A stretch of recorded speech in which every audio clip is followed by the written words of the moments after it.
पश्चिम बंगाल में चुनावी प्रचंड जीत के बाद तोपचांची में भाजपाइयों ने जमकर जश्न मनाया। सुभाष चौक पर कार्यकर्ताओं ने ढोल नगाड़ों के साथ खुशी जाहिर की और एक दूसरे को अबीर गुलाल लगाकर बधाई दी।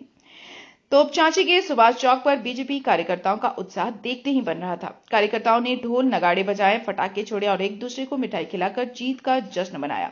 पटाखों की आवाज से पूरा इलाका गूंज उठा और माहौल पूरी तरह जश्नमय हो गया। आज बंगाल आजाद हुआ है, अत्याचार से मुक्त हुआ है। हमारे जो हिंदू भाई बाहर गए थे, उनके साथ जो अत्याचार हुआ था, उसका जवाब जनता ने दिया है।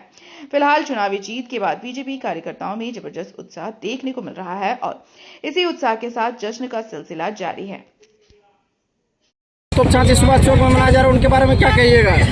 देखिए, आज हम सभी भारतीय जनता पार्टी के जो कार्यकर्ता हैं खुशी मना रहे हैं कि बंगाल आज सही मायने में आज़ाद हुआ है। बंगाल में जो सनातन के जो मानने वाले लोग हैं, जिनके साथ अत्याचार हो रहा था, वहाँ की जनता जो बेहाल थी, केंद्र की जो भी योजनाएं हैं उसको लागू नहीं होने दिया जा रहा था, तो आज बंगाल आज़ाद हुआ है। बंगाल की जनता को सबसे पहले हम लोग साधुवाद देते हैं, जिन्होंने टीएमसी के अत्याचार को मुक्त करते हुए भारतीय जनता पार्टी की सरकार बनाई है और वह आज से वहाँ डबल इंजन की सरकार होगी। भारतीय जनता पार्टी जो भी केंद्र की योजनाएं हैं उसको राज्य पे लागू करेंगे, वहाँ की जनता खुशहाल होगी, वहाँ की माँ बहनें खुशहाल होंगी और वहाँ का आम जनमानस। हम लोग कलकत्ता को आज के डेट में जब शुरू से हम लोग मानते हैं कि वो महानगर था, वहाँ के कितने प्रवासी हमारे बाहर चले गए थे, कितने हिंदू भाइयों के साथ बहनों के साथ जो अत्याचार हुआ था, उन लोगों को देखते हुए आज बंगाल में अब सुशासन की सरकार रहेगी और इसके लिए हम लोग बंगाल की जनता को, आदरणीय प्रधानमंत्री जी को, अमित शाह जी को साधुवाद और धन्यवाद देते हैं। और भारतीय जनता पार्टी में एक खुशी का लहर है कि बंगाल के साथ हम लोगों ने आसाम में भी जीत दर्ज, पांडिचेरी में भी हम लोगों ने जीत दर्ज।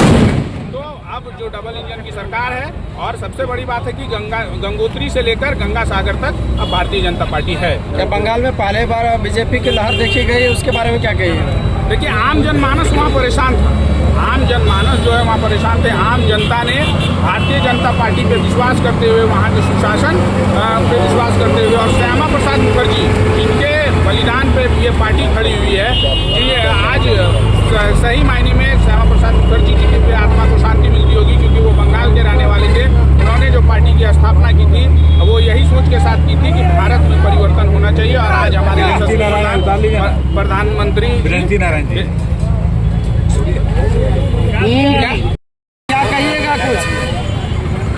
प्रधानमंत्री मोदी जी, गृहमंत्री अमित शाह जी और भारतीय जनता पार्टी के एक एक कार्यकर्ताओं ने की तोड़ मेहनत किया, वहाँ पर बहुत बधाई देता हूँ। पहली बार कमल खिला है बंगाल में और सीधे सीधे जो हिंदुत्व है वो जागा है और जिस तरह से आतंक का माहौल तृणमूल कांग्रेस के नेतृत्व में वहाँ गुंडागर्दी चल रही थी, उस गुंडागर्दी के खात्मे के लिए बंगाल की जनता सड़क पर उतरी, आगे आई, बढ़ चढ़कर मतदान किया और आज लगभग 200 सीटों पर कमल बंगाल में खिला है।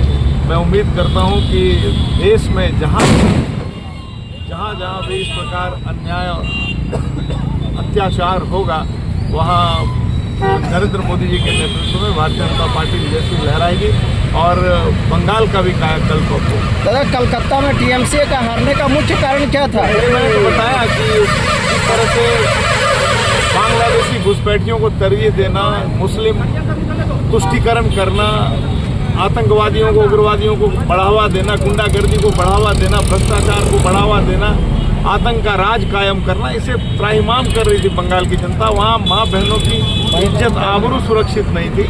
बड़ी संख्या में भारतीय जनता पार्टी के 300 से ज़्यादा कार्यकर्ताओं ने अपना बलिदान दिया। वहाँ भारतीय जनता पार्टी की हमारी माताओं बहनों के साथ बड़ी संख्या में बलात्कार हुए पिछले कई वर्षों में। मैं समझता हूँ कि बंगाल की जनता ने बहुत बड़ा तमाचा ममता बनर्जी को मारा है और जहाँ जहाँ भी अन्याय और अत्याचार करने वाली पार्टियां हैं उनको इससे सबक लेना है। SIR के बाद भी